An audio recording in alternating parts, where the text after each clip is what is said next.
views and opinions expressed in this program are those of the participants and do not necessarily reflect the views of BronxNet or the program underwriters.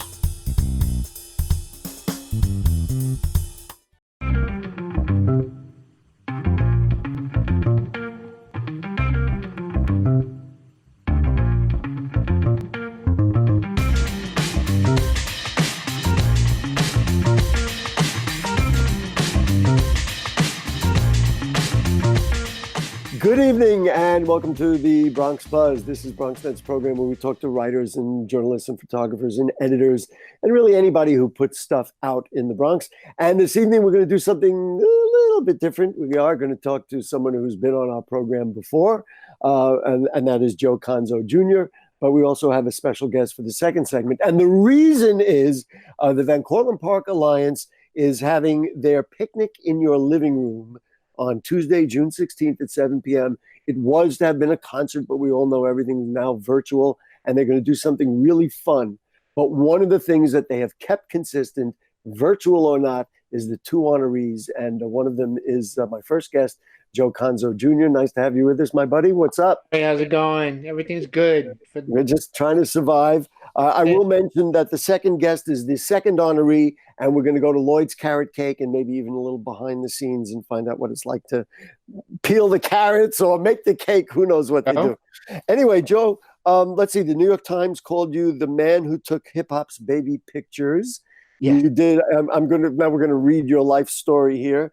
You also had a book called Born in the Bronx, a visual record of the early days of hip hop, and most recently 111 places in the Bronx that you must not miss, which you were the photographer for.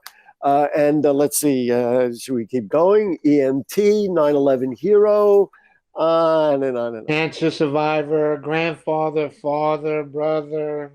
Bronx boy. That's the bottom line.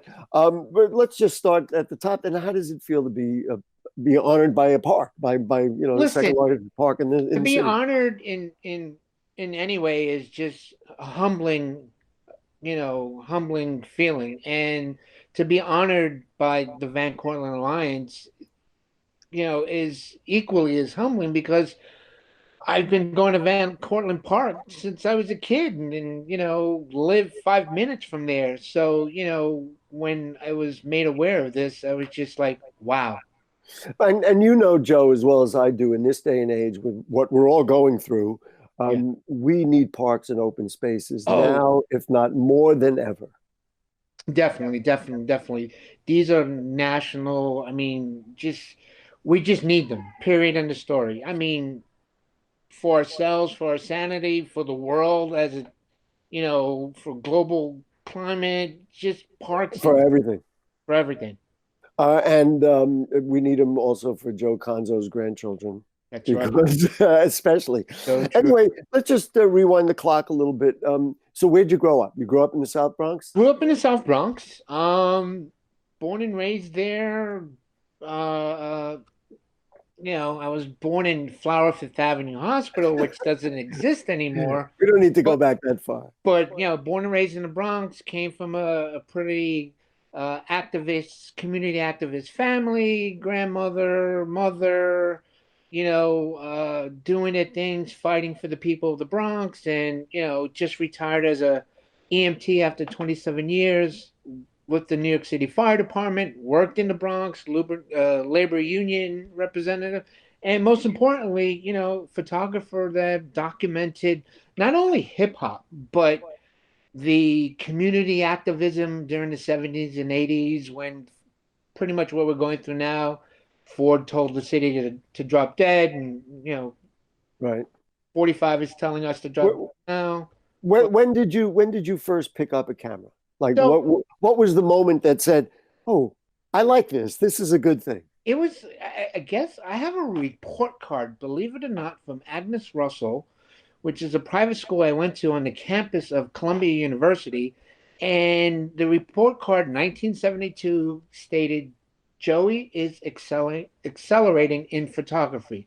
So that makes me 9-10 years old. So I picked up my camera when I was at least 10 years old. And that I give credit to my stepfather, Michael Caine, who's an avid amateur family photographer. And I haven't looked back since. When you took those pictures that are now looked back as iconic photos of the era, I guess number one, were you aware that, wow, this is something special? Or were you just another young guy who said, wow, look at my neighborhood, I'm taking Gary, pictures? I had no idea that my images, 10,000 plus images, would be so iconic, be studied by scholars. They're placed right now at Cornell University. They sit on the same shelf as the Gettysburg Address. I had no idea what I was doing. And just the fact that it started as a hobby and a passion, and it grew into a lifelong passion of mine. I had no idea I was recording history. So What was so compelling about those days in the Bronx, living through it? And then, of course, now looking back, you say, wow, I did capture all that. But what was it that drove you and many of the people who grew up with you in the South Bronx? well, I mean, even though there was so much devastation going on in the Bronx at the time, we're talking early 70s, early 80s, it was still my home. So, these abandoned buildings, abandoned cars were nothing new to me. So, I always tell people when I'm asked, "Oh, how was it growing up in the Bronx during back then?" I'm like, I turned out okay. I can't miss a private house and a white picket fence if I'd never experienced it. So these were the playgrounds, and we just made the best of it. And you say make the best of it and all that, but many of your photos capture real life. I mean, listen, there's plenty of pictures of burned out cars and burned out buildings, and you did that in 9/11. We know all about that as well. But these are the pictures that you captured are our people, our Bronx people. They're innocent pictures, and I learned later on in my photography career is to respect the subject, whether it's a scene or a person or an event, and you respect it and you try and capture the moment of what you're trying to capture on film, and you can't go wrong. You know what I mean? Yeah. So if I'm taking a picture of an abandoned building and a car, an abandoned car, it's because I played in that building, played in that car. You know what I mean? You're So never divorced from the subject itself. In exactly. other words, you're not like an outside guy who I just wasn't sent from downtown up to the Bronx to take pictures of the devastation. I was part of the devastation, which we accepted. which brings up something, an event that both you and I attended, and I remember seeing you take photos, and that was when Bobby Sanabria reimagined West Side Story, Yes. and you took the pictures. Now, he used your photographs as the backdrop for the scenes of West Side Story. That must have been an interesting sensation to be in the audience at Lincoln Center I and mean, seeing them you're projected talking like that. Lincoln Center, which, correct me if I'm wrong, 3,000 people out on that beautiful summer night, hearing West Side Story rearranged by the great Bobby Sanabria, using my images along with Ricky Flores, David Gonzalez, the whole Seis de Sul collective. And it was just another phenomenal part of my career. Yeah, and I think also it in many ways, listen, you don't need any other justification, but it really stamped your photos, and yes, certainly credit the other Seis del Sur guys, but it really stamped it as this is the iconic look at our what we Yes. were and who we were and what we Yeah. did. All right, it's time to take off one hat and put down the camera and put on the EMT hat. You were an EMT. Why did you do that? And then let's just talk briefly So about 9/11. my first job after graduating from South Bronx High School in 1980 was a clerk in the emergency room at Lincoln Hospital. And seeing these EMTs and paramedics come into the Lincoln Hospital ER just gave me such a profound respect for the profession. So from Lincoln Hospital, I joined the Army, became a combat medic. And when I left the Army, I joined the fire department at that time to be an EMT.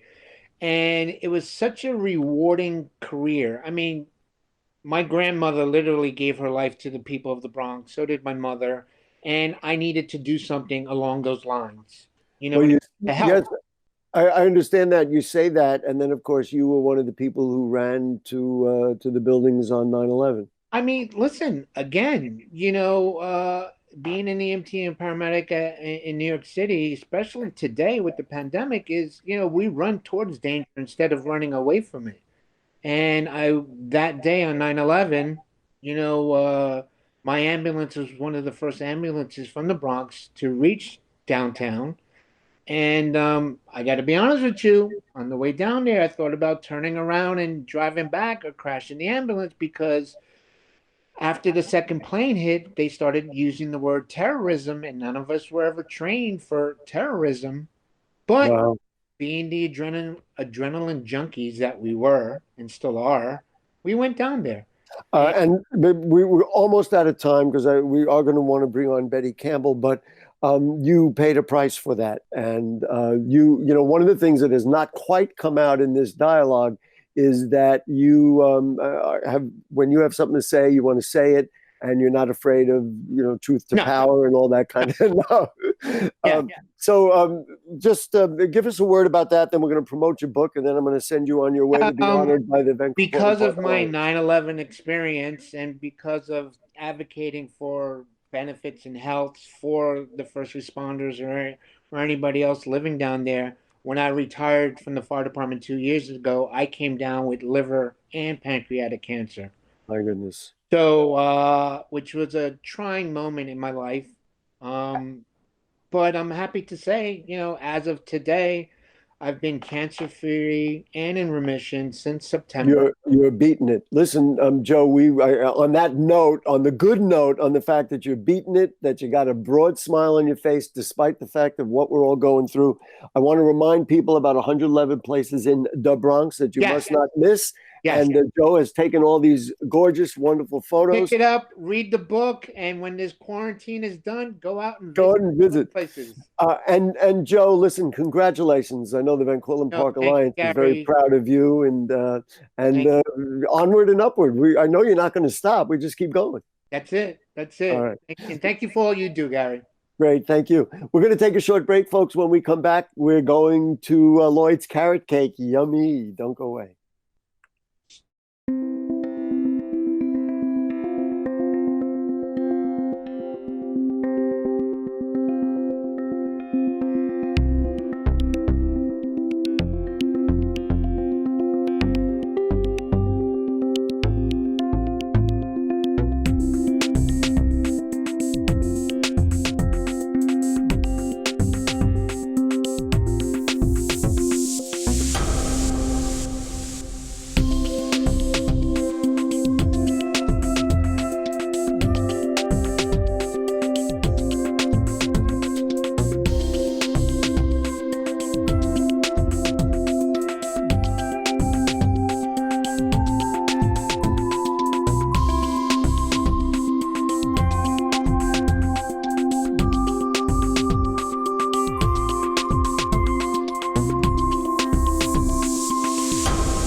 Why should young people care about the spread of coronavirus?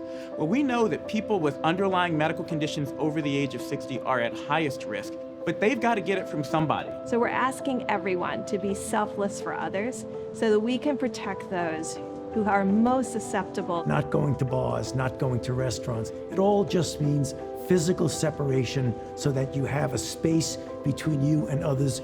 For more information on how you can social distance, please go to coronavirus.gov.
Hi there, back with you on the Bronx Buzz, and I am thrilled to bring you the second honoree for the Cortlandt Park Alliance's virtual picnic. That is a picnic in your living room, and the second honoree, I'm thrilled to say, is Betty Campbell-Adams from Lloyd's Carrot Cake. Nice to have you with us, Betty. Such a pleasure to be with you. So let's talk about it. I know you're wearing the Lloyd's Carrot Cake t-shirt now. So Lloyd was your husband. He passed away a little while back. Talk to me about the founding of the store and the creation of this store that is iconic, not only in the Bronx and in Harlem, but all over the world. Yeah, well, my husband sort of had this idea about I want to say now, probably about 40 years ago. He had this recipe that hails from his grandmother. His grandmother was from St. Thomas. And, he didn't do much with it, but he used to hang around with a bunch of basketball guys. His friends played basketball, and after basketball game, he would bake this recipe for them. And so they planted the seed that he ought to do something with this recipe. And they loved it, right? They loved it. And that was the genesis of Lloyd's Carrot Cake, really. Can we talk numbers about how many cakes did you turn out? How many are you turning out now? Talk to me about the growth of it as a business.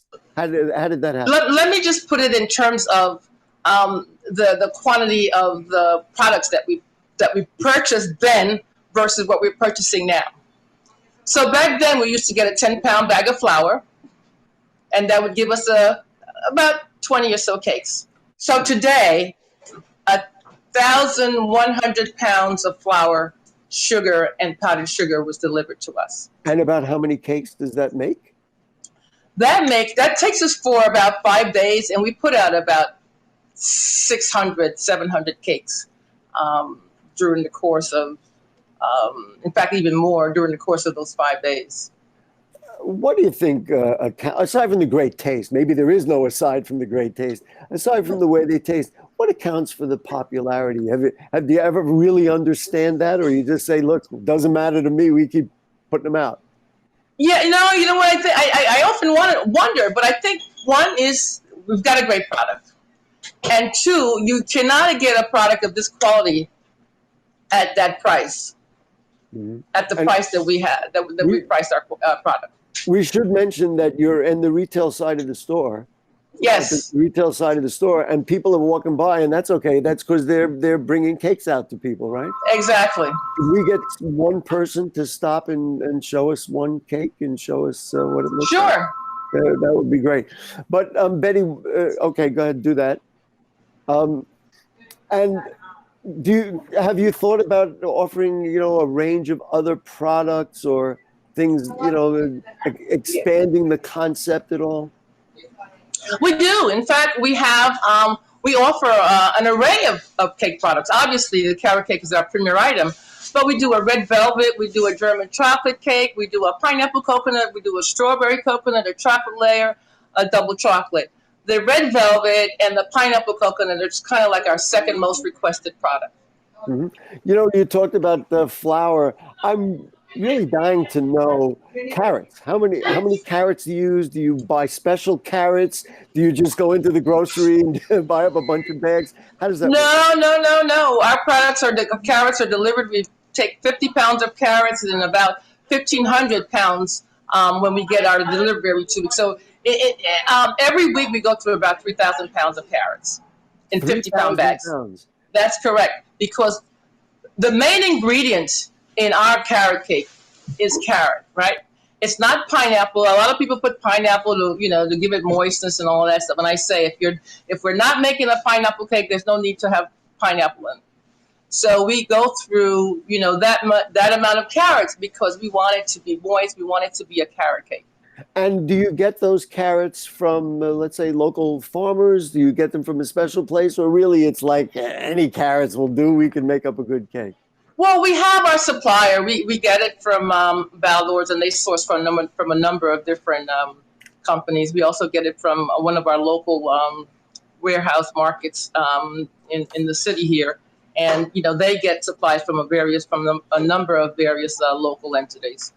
One of the other things that characterizes Lloyd's carrot cake and has characterized it for many years, and also has attracted the Van Cortlandt Park Alliance, aside from the fact that you're across the street from Van Cortlandt Park, that goes without saying, is the fact that you are personally, and Lloyd's carrot cake is always interested in local organizations and supporting local organizations.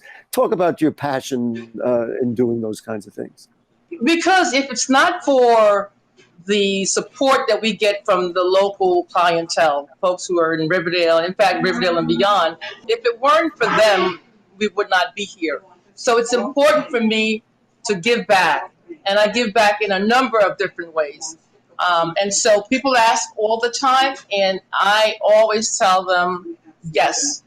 I never say no. They come asking. In fact, just last week, we gave out 1,000 slices of carrot cakes to Mount Jacoby Hospital.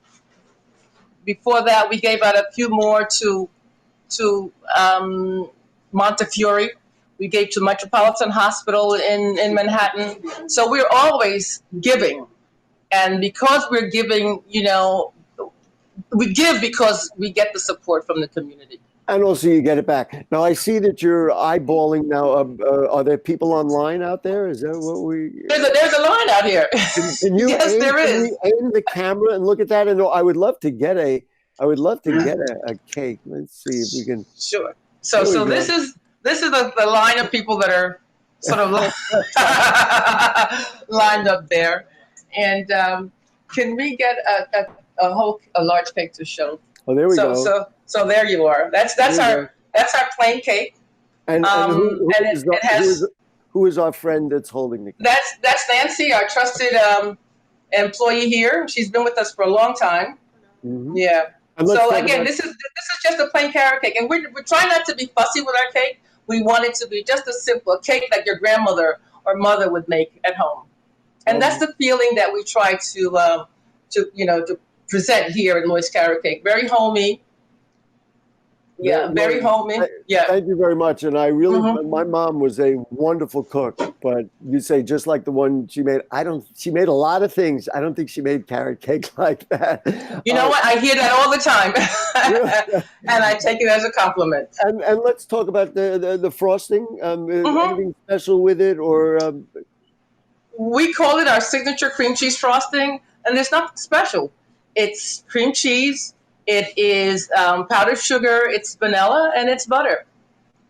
That's simple. The secret, I guess, and is part of it is your passion. Number one, it's the consistency of the product, right? Right. I mean, when you go to Lloyd's Carrot Cake, you know what you're going to get. You know what you're going to get. I'm putting in the ingredients, and the reason I'm doing it is small businesses are having a hard time right now, as you well know, and all businesses are.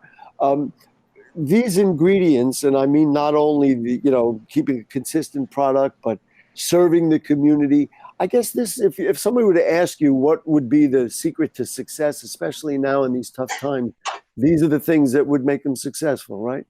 Consistency is important. We try. I mean, we have not but for a small change that I made in the recipe, it's been pretty consistent throughout, and so. That I think is key to being successful, is that when you go to McDonald's, I'm only using that for lack of a better, example. You're gonna find the same hamburger. When you go to, I don't know, Starbucks. I mean, there is some consistency in their product offered, and although we're small, I think customers expect the same from us, and we want to deliver the same quality product day in and day out. It scares me a little bit that you said a little tweak you made into the recipe. You care to share what it was? Yeah, I reduced the sugar content just a tad. Really? And how long ago was that? Oh, that was I want to say about 5 or 6 years, maybe more. I'm tempted to ask. And you don't know the difference because we're putting more carrots, and carrots are sweet, so that accounts for the lessening of the sugar that we did. I'm tempted to ask you about the future, and it seems to me, that in a way there's not much to say because the beauty of this is consistency. Is like this is the product, and it's so popular, which we saw from people waiting outside. It's almost like, why change, right? You feel good about that. Exactly. There's no need to. I got to ask you. No need to. I got to ask you one more thing. You're across the street from Cortlandt Park. I'm sure a lot of people who run in the park, and frankly, my wife and I who walk through the park many times. You go through the park? Do you get a chance to be in the park at all? Yeah. In fact, after work, sometimes I try to get over there and do my walk or run. It's been a little difficult these days because we've been so busy, but I do use the park. Did you have to close down at all during this difficult time? I have to say that I feel really blessed. Originally, when this whole, sort of lockdown or shutdown started, I reduced some of our employee hours. But the following week, I had to bring them back on full schedule because we got so busy, and we've been so busy ever since. So while I feel bad, there's so many small businesses that are really, really struggling right now.